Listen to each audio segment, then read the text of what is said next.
Well, class 7. Now I am going to discuss what valency is. See, valency में क्या है?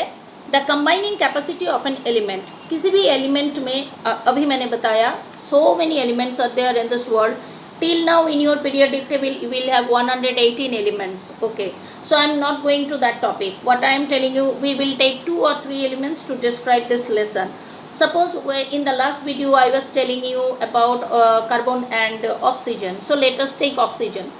Oxygen जो element है वो एक गैस है, ठीक है। ऑक्सीजन के गैस को अगर बहुत ही ब्रेक किया जाए हाई टेक्नोलॉजी से, ये बिस्किट की तरह तो ब्रेक नहीं होगा। गैस को ब्रेक करना मतलब उसको लैब में किसी अलग तरीके से अलग टेक्नोलॉजी के सहारे ब्रेक करना होता है। जैसे हम जानते हैं गैस भी मैटर है, तो उसमें भी कई सारे मॉलिक्यूल्स होंगे। तो ऑक्सीजन गैस को ब्रेक करते करते करते करते एक जगह पे आएगा कि उसका स्मॉलेस्ट पार्टिकल रह जाएगा, जिसको हम और ब्रेक नहीं कर सकते, जिसको हम ऑक्सीजन का एटम कहेंगे। ऑक्सीजन के एटम के अंदर अगर हम चले जाएंगे, देखेंगे उसके चारों तरफ उसका जो बीच में है एक न्यूक्लियस है, और सोलर सिस्टम में जैसे सन है बीच में, और चारों तरफ बहुत सारे ऑर्बिट्स है, Mercury, Venus, Earth, Mars, Jupiter, Saturn, Uranus, Neptune तक सारे जो प्लैनेट्स है अपने अपने ऑर्बिट में घूम रहे हैं और ऑर्बिटिंग कर रहे हैं, यानी कि उनका मोशन हो रहा है। ठीक उसी तरह से एक एटम के अंदर भी अगर हम जाएंगे, वहाँ पर भी हम एक सोलर सिस्टम को देखेंगे। सोलर सिस्टम की तरह उसके बीच में एक न्यूक्लियस होगा। जैसे सोलर सिस्टम में सन बीच में होता है, उनके सोलर सिस्टम में यानी कि इलेक्ट्रॉनिक कॉन्फ़िगरेशन के बीच में जो होता है वो होता है न्यूक्लियस। न्यूक्लियस के अंदर होता है प्रोटॉन एंड न्यूट्रॉन, और इसके चारों तरफ ऑर्बिट में घूमता रहता है इलेक्ट्रॉन। अब मैं इस चीज़ को ड्राइंग करके आपको बताऊंगी, पहले आप मेरी एक्सप्लेनेशन सुन लीजिए। बेसिकली एटम में इलेक्ट्रॉन, प्रोटॉन, न्यूट्रॉन, ये 3 सब एटॉमिक पार्टिकल्स होते हैं। एटम के अंदर जो पार्टिकल्स होंगे उन्हें कहेंगे सब एटॉमिक पार्टिकल्स।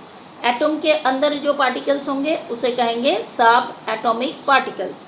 सो फिलहाल हम जानेंगे एक एटम के अंदर 3 सब एटॉमिक पार्टिकल्स होता है, electron, proton, neutron. Proton and neutron एक साथ जमकर बीच में रह जाता है और इलेक्ट्रॉन इसके चारों तरफ चक्कर काटता रहता है। ये डिपेंड करता है किस एलिमेंट में कितने इलेक्ट्रॉन है। अभी मैंने ऑक्सीजन का एग्जाम्पल लिया। ऑक्सीजन को तोड़ के अगर उसका एक एटम लेके हम एक्सपेरिमेंट करें, हम देखेंगे ऑक्सीजन के एटम के अंदर 8 इलेक्ट्रॉन्स हैं। ओके, ऑक्सीजन के अंदर 8 इलेक्ट्रॉन्स हैं। अब इलेक्ट्रॉन्स कैसे रहते हैं ऑर्बिट में? सोलर सिस्टम को सोचिए। सोलर सिस्टम में हर ऑर्बिट में एक ही प्लैनेट रहता है। मरकरी अपने ऑर्बिट में घूमता है, मरकरी के बाद वेनस, फिर अर्थ, मार्स, जुपिटर, इस तरह से, लेकिन एक ऑर्बिट में एक ही प्लैनेट होता है। सोलर सिस्टम के साथ अगर आप इलेक्ट्रॉनिक कॉन्फ़िगरेशन को कंपेयर करें तो एक जगह पे आपको डिफरेंस मिलेगा, वो है एटम के अंदर जो इलेक्ट्रॉनिक कॉन्फ़िगरेशन है। इलेक्ट्रॉनिक कॉन्फ़िगरेशन यानी कि इलेक्ट्रॉन्स कैसे सजे हुए हैं। तो आप देख सकते हैं एक एक ऑर्बिट में एक से ज़्यादा इलेक्ट्रॉन है। ऐसा नहीं हर ऑर्बिट में एक ही इलेक्ट्रॉन होगा, हो सकता है, लेकिन एक फर्स्ट ऑर्बिट में 2 इलेक्ट्रॉन होना आवश्यक है। 2 इलेक्ट्रॉन के लिए उसमें सीट है, मतलब जगह है। दूसरे ऑर्बिट में 8 यानी कि 8 इलेक्ट्रॉन के लिए स्पेस है। थर्ड ऑर्बिट में 18 के लिए है। तो आपको मैं ये ड्रॉ करके बताऊंगी। आप क्वेश्चन कर सकते हैं, मुझे आपको डाउट हो सकता है कि पहले ऑर्बिट में 2, दूसरे ऑर्बिट में 8, थर्ड में 18, ऐसे कैसे हो गया? इसमें कोई मैचिंग नहीं है नंबर का, है यूनिवर्स। इस यूनिवर्स में जो भी कुछ बना है, चाहे केमिस्ट्री सब या फिर फिजिक्स या बायोलॉजी, मैथ, सभी एक लॉ एंड ऑर्डर के ऊपर डिपेंड करता है। जैसे हमारे स्कूल में एक लॉ एंड ऑर्डर चलता है, उस नियम के बाहर जाके आप कुछ नहीं कर सकते, मनमानी नहीं कर सकते।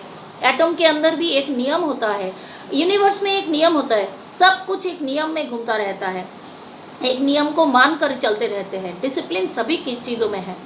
मैं एटम में वापस आती हूँ इस टॉपिक में।